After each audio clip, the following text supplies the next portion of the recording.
Iran ও যুক্তরাষ্ট্রের মধ্যকার চলমান যুদ্ধের কারণে অবরুদ্ধ থাকা বিশ্বের অন্যতম গুরুত্বপূর্ণ নৌপথ হরমুজ প্রণালী পাড়ি দিয়েছে রাশিয়ার আলোচিত সুপার ইয়ার্ড নর্ড। প্রায় 465 ফুট দৈর্ঘ্য এবং $50 কোটি বেশি মূল্যের এই বিলাসবহুল জাহাজটি রাশিয়ার ওপর নিষেধাজ্ঞা থাকা ধনকুবের আলেক্সি মোর্দোসোভের মালিকানাধীন বলে ধারণা করা হচ্ছে। রয়টার্সের প্রতিবেদন অনুযায়ী শুক্রবার গ্রিনিচ মান সময় অনুযায়ী 2টার দিকে দুবাই মেরিনা থেকে যাত্রা শুরু করে শনিবার সকালে হরমুজ প্রণালী অতিক্রম করে ইয়াটটি এবং রোববার ভোরে ওমানের মাস্কোটে পৌঁছায়। গত 28 ফেব্রুয়ারি যুদ্ধ শুরু হওয়ার পর থেকে ইরান এই জলপথটি দিয়ে জাহাজ চলাচল কঠোরভাবে সীমিত করলেও এই প্রমোত্তরী কিভাবে সেখানে প্রবেশের অনুমতি পেল তা নিয়ে ব্যাপক কৌতূহল সৃষ্টি হয়েছে। শিপিং ডেটা প্ল্যাটফর্ম মেরিন ট্রাফিকের তথ্য বিশ্লেষণ করে দেখা গেছে বর্তমানে পারস্য উপসাগরের প্রবেশমুখে অবস্থিত এই গুরুত্বপূর্ণ জলপথটি দিয়ে দৈনিক মাত্র হাতে গোনা কয়েকটি বাণিজ্যিক জাহাজ চলাচল করছে। ইরান যুদ্ধের আগে যেখানে প্রতিদিন গড়ে 125 থেকে 140টি জাহাজ এই পথ ব্যবহার করত, এখন সেখানে যাতায়াতকারী জাহাজের সংখ্যা নগণ্য।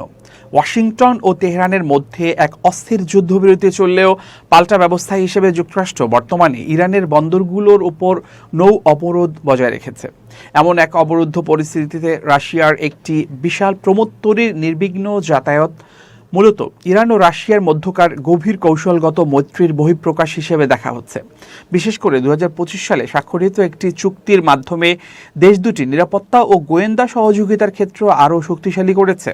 বিশ্বের অন্যতম বৃহৎ ও দামি এই সুপার ইয়াট নর্ড এর মালিকানা নিয়ে কিছু ধোঁয়াশা থাকলেও নথিপত্র ভিন্ন কথা বলছে। যদিও আলেক্সি মোর্দোসোভ সরাসরি এর মালিক হিসেবে তালিকায় নেই, তবে 2025 সালের রাশিয়ার কর্পোরেট রেকর্ড এবং শিপিং তথ্য অনুযায়ী জাহাজটি 2022 সালে মোর্দোসোভের স্ত্রীর মালিকানাধীন একটি রুশ প্রতিষ্ঠানের নামে নিবন্ধিত হয়। এই প্রতিষ্ঠানটি রাশিয়ার চেরেপোভেৎস শহরে নিবন্ধিত, যেখানে মোর্দোসোভের বিখ্যাত ইস্পাত নির্মাতা প্রতিষ্ঠান সোভার স্টালের সদর দপ্তর অবস্থিত।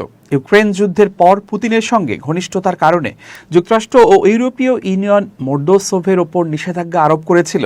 শিল্প প্রকাশনা সুপার ইয়াট টাইমসের তথ্য মতে 20টি বিলাসবহুল শয়নকক্ষ, একটি সুইমিং পুল, একটি হেলিপ্যাড এবং একটি সাবমেরিন সমৃদ্ধ এই ইয়াটটি রাশিয়ার অঢেল সম্পদের এক অনন্য নিদর্শন। ইরানের পররাষ্ট্রমন্ত্রী আব্বাস আরাকচি যখন রাশিয়ার সেন্ট পিটার্সবার্গে প্রেসিডেন্ট ভ্লাদিমির পুতিনের সঙ্গে গুরুত্বপূর্ণ বৈঠকে মিলিত হচ্ছেন, ঠিক সেই সময়ে এই ইয়াটটির হরমুজ প্রণালী পার হওয়ার ঘটনাটি কূটনৈতিকভাবে তাৎপর্যপূর্ণ।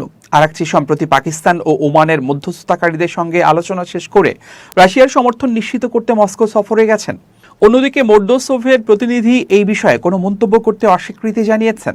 বর্তমানে বিশ্ব তেলের সরবরাহের প্রায় 1/5 যে পথ দিয়ে পরিবাহিত হয়, সেই সংবেদনশীল এলাকার একটি রুশ প্রমোত্তরীর এই অবাধ বিচরণ এটাই প্রমাণ করে পশ্চিমাদের আরোপিত অবরোধ এই অঞ্চলের সব শক্তির জন্য সমানভাবে কার্যকর হচ্ছে না।